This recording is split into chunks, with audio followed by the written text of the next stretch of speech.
Picture this moment. July 17th, 1897. San Francisco. A steamship called the Excelsior docks at the harbor.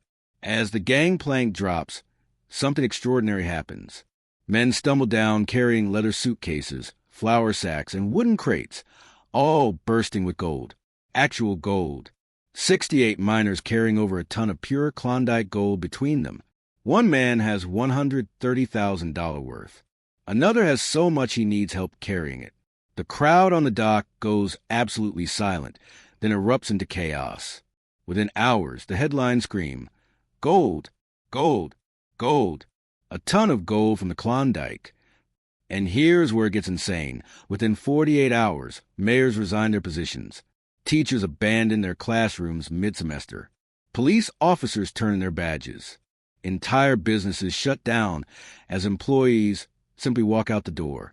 One Seattle mayor literally telegraphed his resignation from the ship headed north, writing, "Will be gone indefinitely. Gold fever."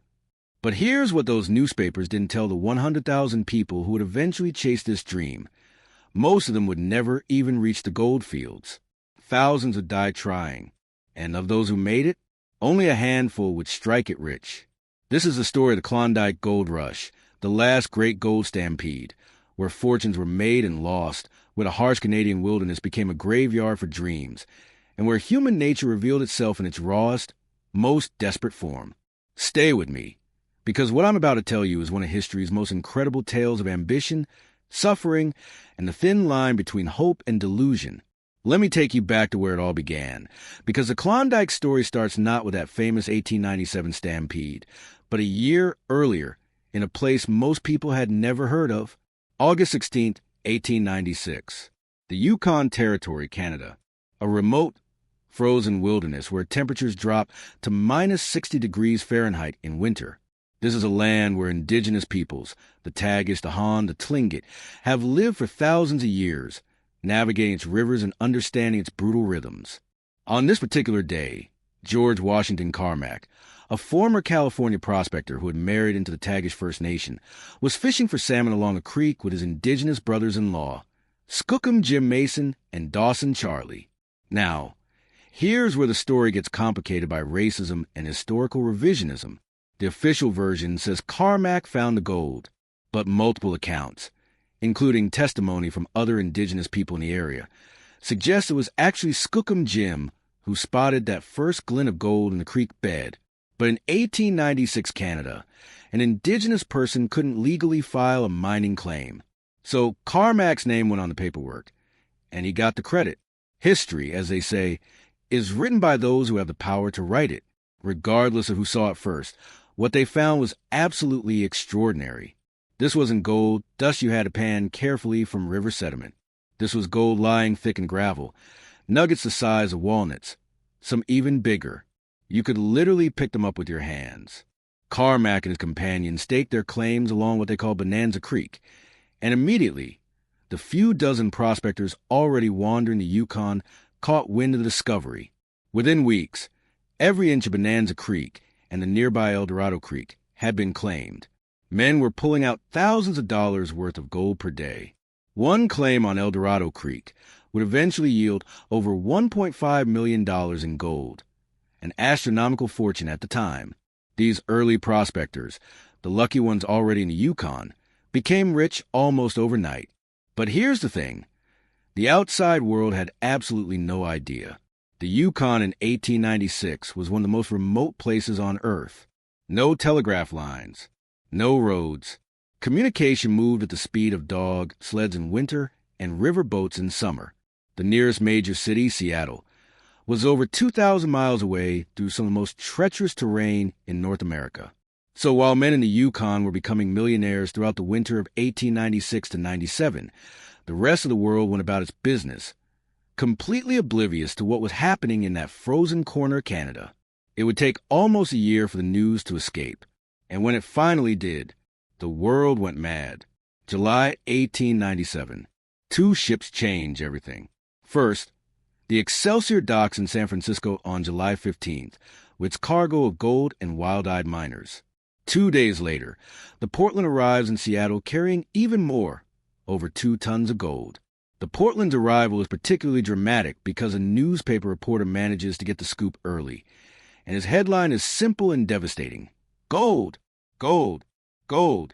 Tons of the precious metal aboard the steamer Portland. The timing couldn't have been more perfect for mass hysteria. America in 1897 was struggling through an economic depression. Banks had failed. Jobs were scarce. People were desperate. And suddenly, here was hope. Tangible, glittering hope in the form of yellow metal being carried off ships by ordinary men who'd struck it rich. The psychology of gold fever is fascinating. It wasn't just greed. It was a kind of collective delusion, a mass psychosis. Educated people abandoned rational thought. A theology professor quit his position. Doctors left their practices. One entire Seattle police department essentially disbanded as officers headed north. The newspapers fed the frenzy with outrageous exaggerations.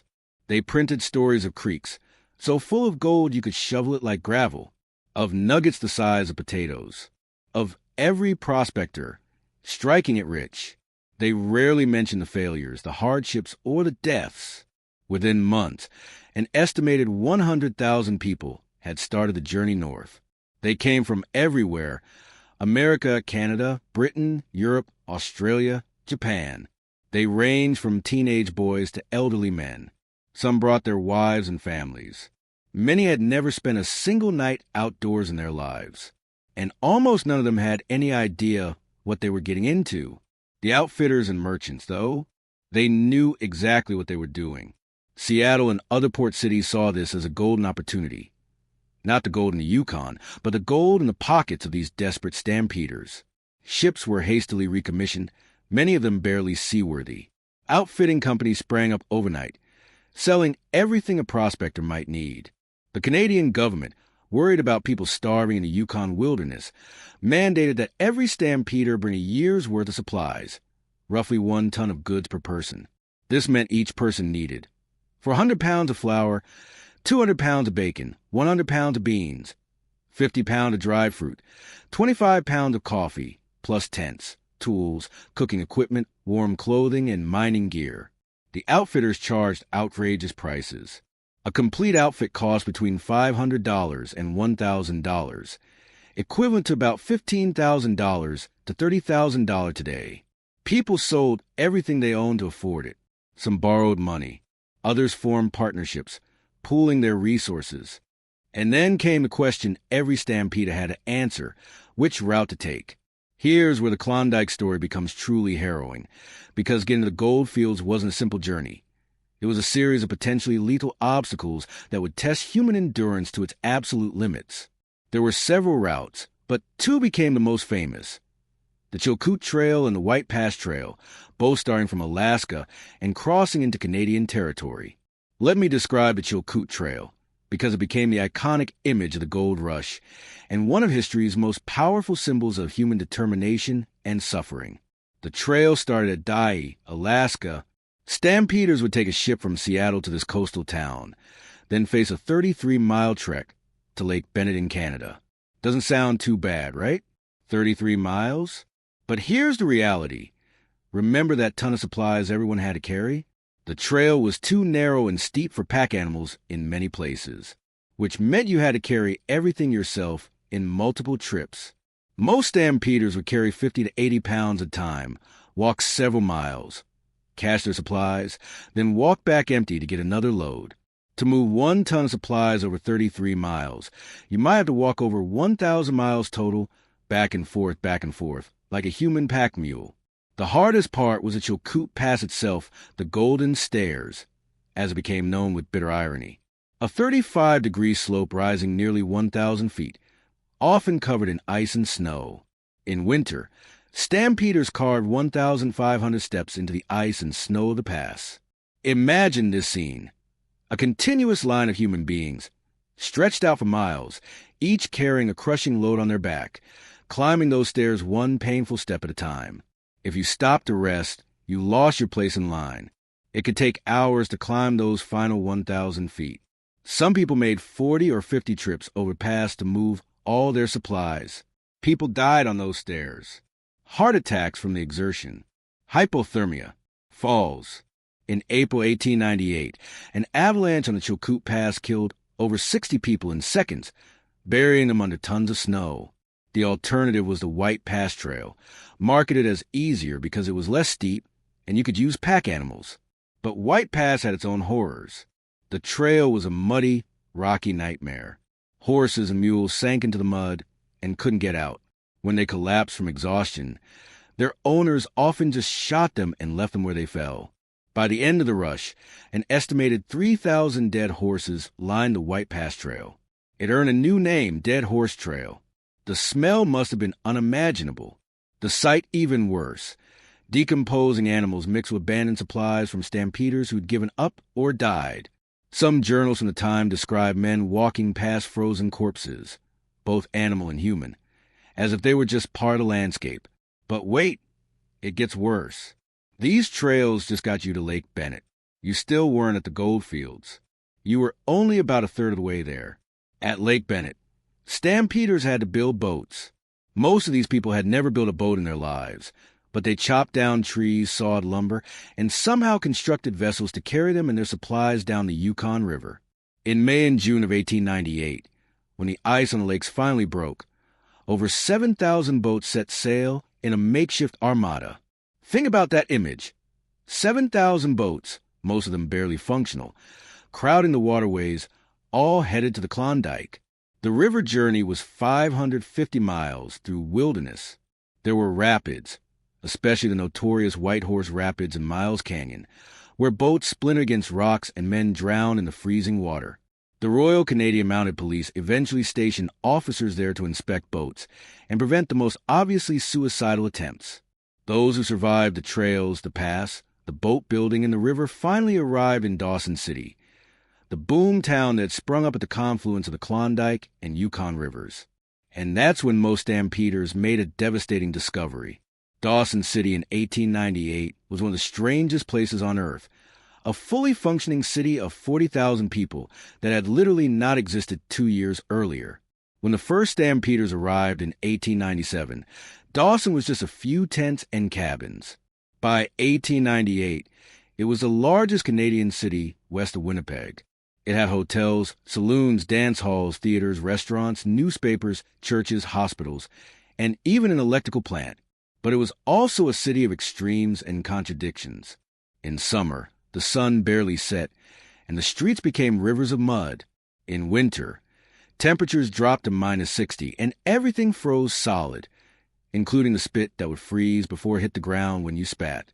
Whiskey cost $1 a shot, about $30 today. A single egg could cost $1. Fresh fruit or vegetables were almost impossible to find, leading to scurvy epidemics. Yet the saloons and dance halls did booming business. A good dance hall girl could make $100 a night just encouraging minors to buy overpriced drinks. The social dynamics were fascinating. Dawson had a relatively strict moral code enforced by the Northwest Mounted Police, later the RCMP. Unlike American gold rush towns, which were lawless and violent, Dawson had rules. You had to check your guns when you entered town. Claim jumping was severely punished. The Mounties' presence kept order in a way that was unusual for a frontier boomtown. But here's the crushing reality that most stampeders faced when they finally arrived. There was no gold left to find. Every single productive claim had been staked by August 1897, before the world even heard about the Klondike. The people who'd made the grueling journey, who'd survived the pass and the river, who'd spent their life savings and risked everything. They arrived to find that there was literally no place left to stake a claim. The gold was gone. Or rather, it was already owned. Imagine that moment. You spent months traveling. You've nearly died multiple times. You've seen people actually die. You've spent everything you have. And you arrived to discover it was all for nothing. Some stampeders turned around immediately and went home, broken. Others stayed in Dawson, working as labor for those who did claims, backbreaking work for wages in the mines or chopping firewood or hauling supplies. Some became merchants or saloon workers. Others just drifted, too proud or too broke to go home. A few desperate souls bought claims from miners who were cashing out, often paying inflated prices for marginal properties. Most of these gamblers failed. The lucky ones? Those were the people who'd already been in the Yukon in 1896, or who'd arrived in the very first wave in late 1897. And even many of them squandered their fortunes in Dawson saloons and gambling halls, or lost everything to bad investments. There's a tragic irony to the Klondike gold rush. The people who made real money weren't the miners. They were the merchants, the boat operators, the saloon owners, the prostitutes, and the suppliers. People like Alex McDonald, the king of the Klondike, who bought and sold claims and hired others to mine them. Or Belinda Mulrooney, who arrived with nothing and built a fortune operating hotels and businesses. The real gold of the gold rush was in the pockets of the stampeders themselves. For those who did have claims, either because they were early or lucky, the actual work of mining was brutal beyond belief. Hollywood has given us a romantic image of gold mining, a lone prospector panning in a stream, suddenly spotting a nugget and striking it rich. The reality of Klondike mining was nothing like that. The gold in the Klondike wasn't in the creek beds where you could pan it. It was buried in frozen ground, sometimes 15 or 20 feet deep. To get to it, you had to dig through permafrost, ground that had been frozen solid for thousands of years. Here's how it worked. First, you build a fire on the surface to thaw the top layer of ground. Once you'd thawed a few inches, you dig out the softened dirt. Then you build another fire to thaw the next layer. You'd repeat this process over and over, descending foot by foot into frozen earth. It was exhausting, dangerous work. Mine shafts were hand-dug, often without timber supports. They could collapse at any moment. Men worked by candlelight in holes barely wide enough to swing a pick. The temperature in the shaft stayed around freezing, while outside it might be 40 or 50 below zero. And you didn't even know if you'd find gold until you'd done all this work. You were essentially gambling with your labor, weeks or months of crushing effort for the chance at a payoff. Once you dug out enough dirt, you'd pile it up and wait for spring. When the weather warmed and water became available, you'd finally wash the dirt through sluice boxes to separate out the gold. Only then would you know if your claim was rich or worthless. Some miners worked alone. Others formed partnerships, sharing the work and the proceeds. The smart ones hired crews, paying workers $15 a day, astronomical wages at the time, to do the actual digging while they managed multiple claims. The work was so difficult that many claim owners simply couldn't do it. They'd sell to others or abandon their claims entirely. Some of the richest claims changed hands multiple times because the owners couldn't handle the physical demands. Living conditions were equally harsh. Most miners lived in rough cabins, often just a single room with a stove. They ate a monotonous diet of beans, bacon, bread, and whatever meat they could hunt. Fresh vegetables were impossibly expensive or simply unavailable.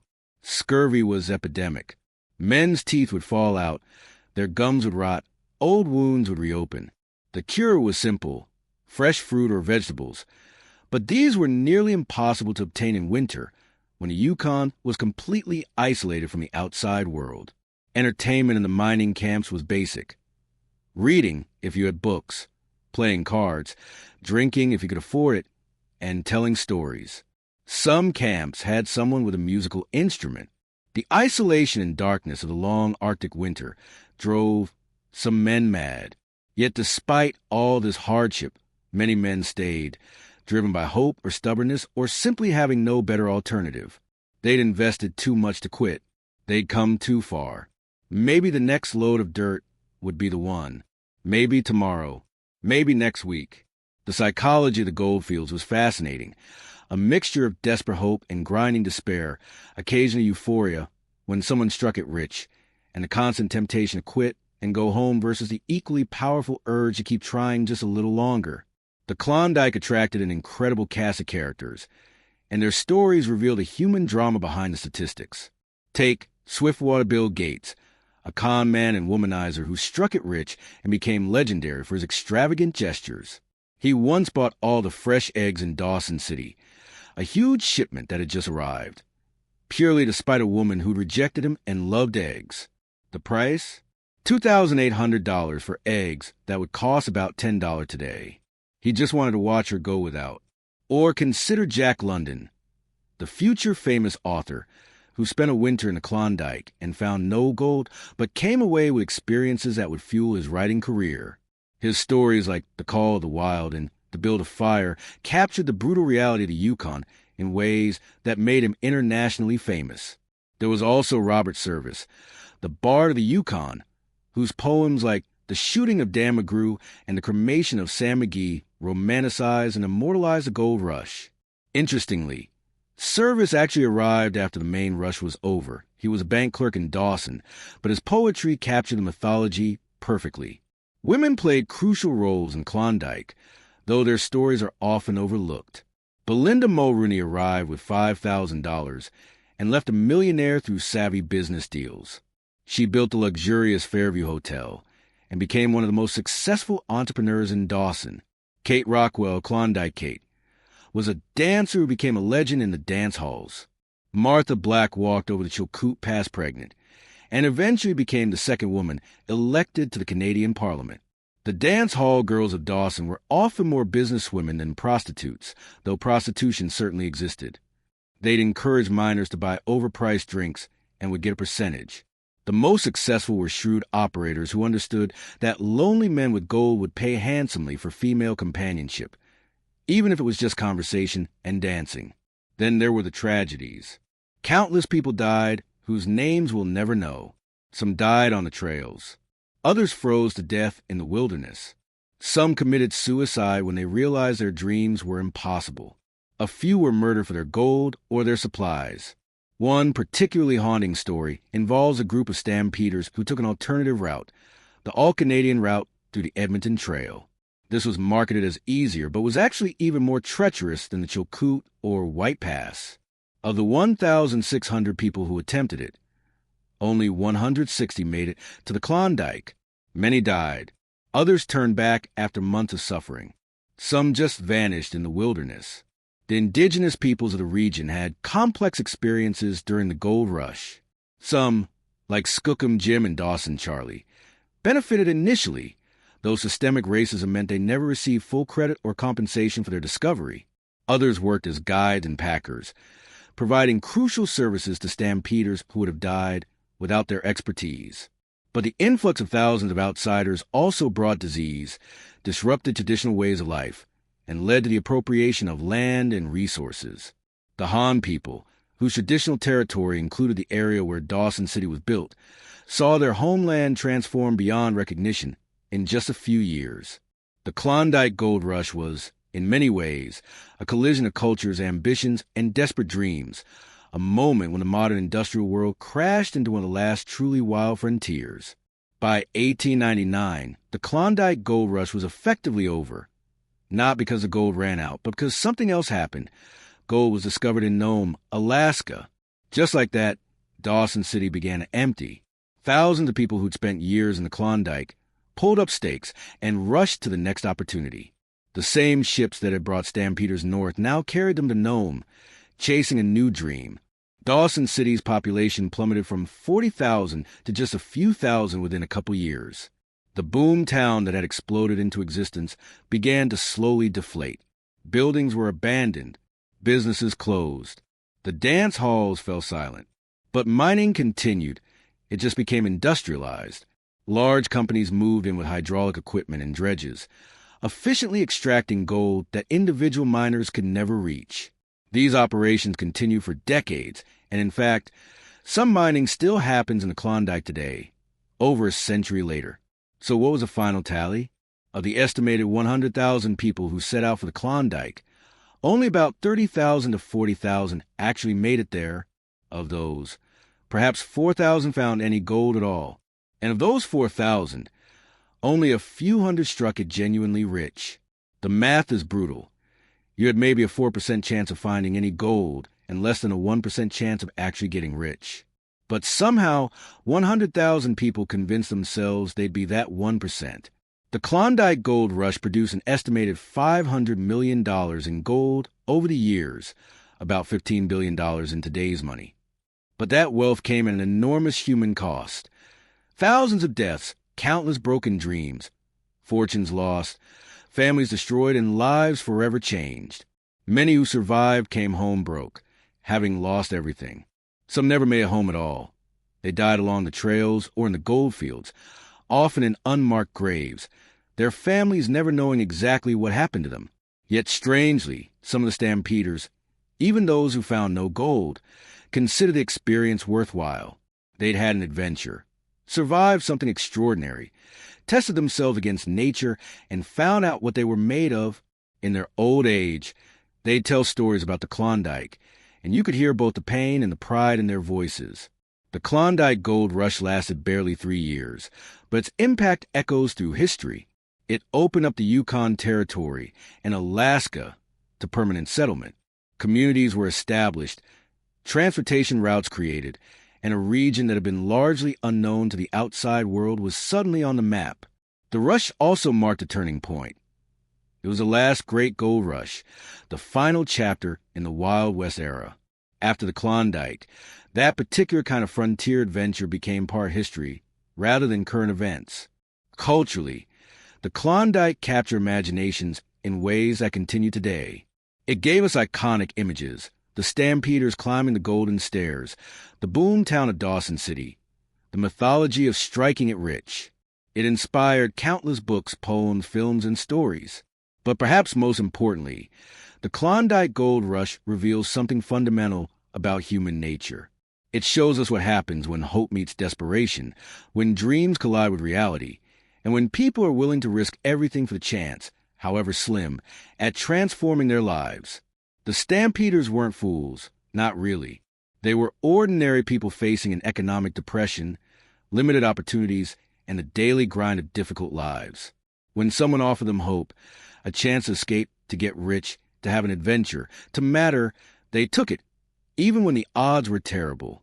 We might judge them from our comfortable distance, but ask yourself, if you were living in 1897, broke and desperate, and you heard about gold in the Yukon, would you have gone? Or would you have stayed home, playing it safe, wondering forever what might have been? The Klondike Gold Rush reminds us that humans are willing to endure almost unimaginable hardship when we believe something better is possible. We'll climb frozen mountains, cross deadly rivers, starve, freeze, and risk everything for a dream. Sometimes we achieve those dreams. More often, we don't. But in the trying, in the journey itself, we discover what we're capable of for better and worse. That's the real goal of the Klondike. Not the nuggets pulled from frozen creeks, but the human stories of courage, folly, perseverance, and hope against impossible odds. So here's my question for you. What's your Klondike? What would you be willing to risk everything for? What dream is worth climbing your own version of the golden stairs? And perhaps more importantly, how do you know when a dream is worth pursuing versus when it's a delusion that will destroy you? The stampeders of 1897 couldn't answer that question. Neither can we, really. We only know in hindsight. But their story, the last great gold rush, reminds us that human beings have always been dreamers, gamblers, and seekers. We've always been willing to chase the impossible, even when we probably shouldn't. If you found this story as fascinating as I do, please hit that subscribe button. I dive deep into history's most incredible true stories, the ones that reveal who we really are as a species. Next time, I'll be exploring another chapter of human ambition and folly that will blow your mind. Drop a comment below.